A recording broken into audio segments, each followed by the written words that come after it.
D'Angelo Russell has been traded to the Brooklyn Nets. What is going on? The NBA offseason is crazy. And it's also pretty awesome. When I first started hearing reports of this D'Angelo Russell trade, I was honestly very confused. I mean, I understand that the Lakers want to clear up some cap space. And now it seems like they're definitely drafting Lonzo Ball, so using D'Angelo's contract to get rid of Mozgov's contract kind of makes sense. Would have made more sense just to not sign Timothy Mozgov in the offseason, but I guess what are you gonna do? So anyway, none of the things I just said were the reason why I was confused. I was confused because a lot of people were saying that the Nets got fleeced in this deal. Last time I checked, Brooklyn has not owned any of their picks in a while, and they need young talent more than anything else. If paying Mozgov's contract for the next few years is the price for D'Angelo Russell, well, I think the Nets got away with a pretty good deal there. In fact, as you've seen from the title of this video, I personally think that D'Angelo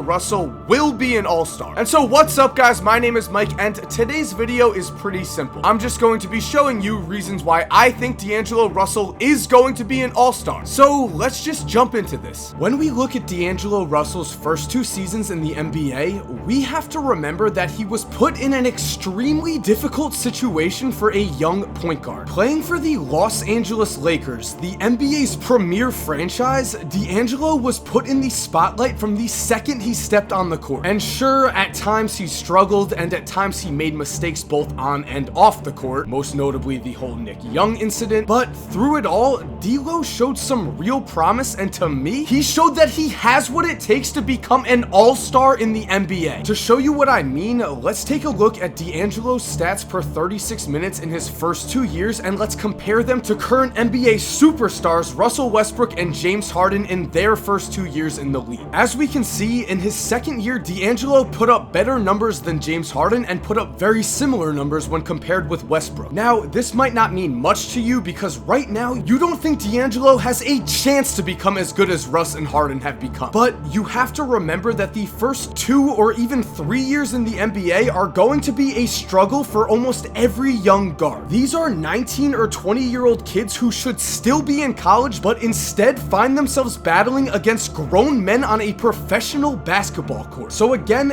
young guards like D'Lo are going to struggle at times on the court. And because of this, when predicting a young guard's future, we need to look past those struggles and search for signs of growth. We need to see if a player is learning from his mistakes and getting better. And when we look at D'Angelo Russell's career progression so far, we can see that his game has definitely grown. In his first year, D'Angelo spent the season passing the ball to Kobe Bryant and trying to stay out of the way. I think we can all agree that when you have a basketball legend in the last season of his career taking as many shots as he wants, a rookie point guard is going to have a rough time showcasing his game. So this season, when D'Angelo took the court without Kobe, it was expected that he would improve his play. And if we look at his numbers, we can see that D'Angelo has improved across the board. He's averaged more points, assists, rebounds, and steals this season, and has also improved his PER. This is the type of growth we want to see in a potential young all-star, and if we go even deeper into the numbers, we can see even better signs of things to come. Because remember, while D'Angelo didn't have to share the court with Kobe this season, he did have to share the court with Lou Williams and Nick Young, two absolute gunners who definitely do not make their teammates better. And so, before the All-Star break, when Lou Williams was still on the team, D'Angelo averaged just 14.2 points and 4.7 assists, and he shot a terrible 39% from the floor. But after the All-Star break, once Lou Williams was traded to Houston, D'Angelo began to thrive. In the Lakers' final 21 games, D'Lo averaged 18.5 points and 5 assists while shooting 43% from the field,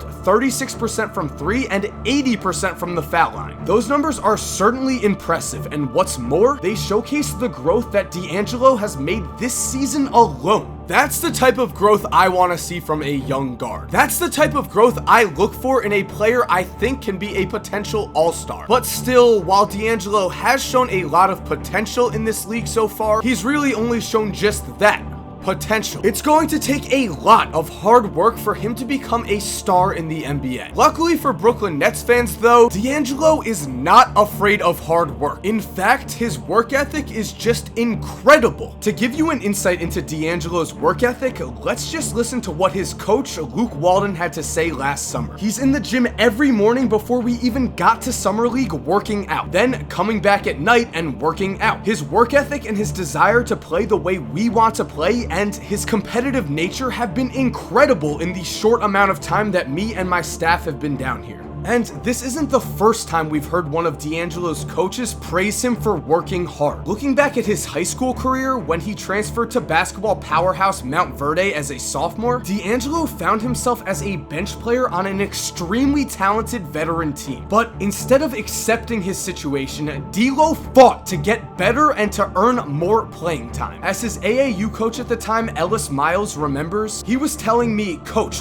what can I do?" He wasn't playing, he was on the bench, but he got in the gym. He kept practicing. It should be no surprise that by the time he was a senior, D'Angelo was the star of Mount Verde. He was a 5-star recruit on a team that would win the national championship. But still, even though he was a 5-star recruit, D'Angelo was overlooked by everyone in the Big Ten. He didn't receive a single vote for the preseason All-Big Ten team. Not that that mattered to D'Angelo. In fact, being doubted and hated on has never mattered to D'Angelo. All he really cares about is his play on the court. And in his single college season as an Ohio State Buckeye, D'Lo averaged 19.3 points and 5.7 rebounds a game and was a consensus first-team All-American. And again, it was D'Angelo's work ethic that allowed him to obtain this level of success. As his coach in college, Thad Matta, praised D'Angelo's work ethic numerous times throughout the year. Thad told the media that D'Angelo was always the first one in the gym, was always working on his game, and wanted to improve so badly that he would study game film on the teams playing before and after every game. And so we can see that at every level of basketball, D'Angelo Russell has proven that he's going to outwork everyone to become a star. What's more, he's also proven that he is not only capable of leading a team, but that he wants that responsibility. As D'Angelo himself has put it, leadership is something you can't teach. I feel like I've been blessed to have that trait. Whatever it is, I feel like I'm trying to lead. If I'm in an office with Obama and George Bush, or if I'm with Thad Matta and Coach K, I still feel like I have the edge to step up and say, this is what we need to do. And while things have been different in the NBA so far, while the Lakers have publicly said that they wanted D'Angelo to step up and become more of a leader in his first 2 seasons, I think D'Lo's history of excelling as a leader will eventually show itself in the NBA as well. At the end of the day, even the best leaders would have found it impossible to really lead the Lakers the last 2 years. A 19-year-old D'Angelo isn't going to motivate Kobe Bryant. A 20-year-old D'Angelo isn't going to be able to tell Lou Williams and Nick Young what to do. Now though, as a third-year player on the Brooklyn Nets, D'Angelo will finally have his chance to lead an NBA roster. And he'll also have a chance to develop under Nets coach Kenny Atkinson, a man whose best-known trait is his ability to develop young talent. When he was a coach with the Hawks, Atkinson would watch film with Dennis Schroeder every day. And when watching film, he showed Schroeder what he needed to do to take his game to the next level. And what he showed him must have worked, because after averaging 3.7 points per game as a 20-year-old rookie, Dennis Schroeder averaged almost 18 points a game this season as a 23-year-old NBA vet. That's an incredible amount of improvement in a short amount of time. And I think we're going to see the same results with D'Angelo Russell. In fact, I think we'll see even more out of D'Angelo. I think that with Kenny Atkinson's help, in a few years, D'Angelo will be an all-star. He'll be the leader of the Nets roster, and he'll be seen as the franchise player of their team. Because, as Thad Matta said in the past, I always say this about D'Angelo. He has it. What is it? I don't know, but he's got it. He's got it. Man, I don't know what it is about that last sentence, but that just gets me pumped. That just makes me believe. D'Angelo Russell, I'm buying stock on you. I'm on your hype train. I think you're gonna be an all-star, my man. Just keep grinding like you've been. And so, guys, thank you for watching. I hope you enjoyed this video. This is the NBA offseason, and as you can see, we are grinding out videos right now. So expect a ton of videos in the next few weeks, which means if you haven't already subscribed, then subscribe. I promise you, I won't let you down. These videos are going to be awesome. And to everyone who's already subscribed, thank you guys so much for supporting. Right now, I'm in VidCon because of you guys. Lately, I've been getting so many opportunities to do cool things, and I just want to say again, thank you. And other than that, as always, have an awesome day, my dudes, and cue that music.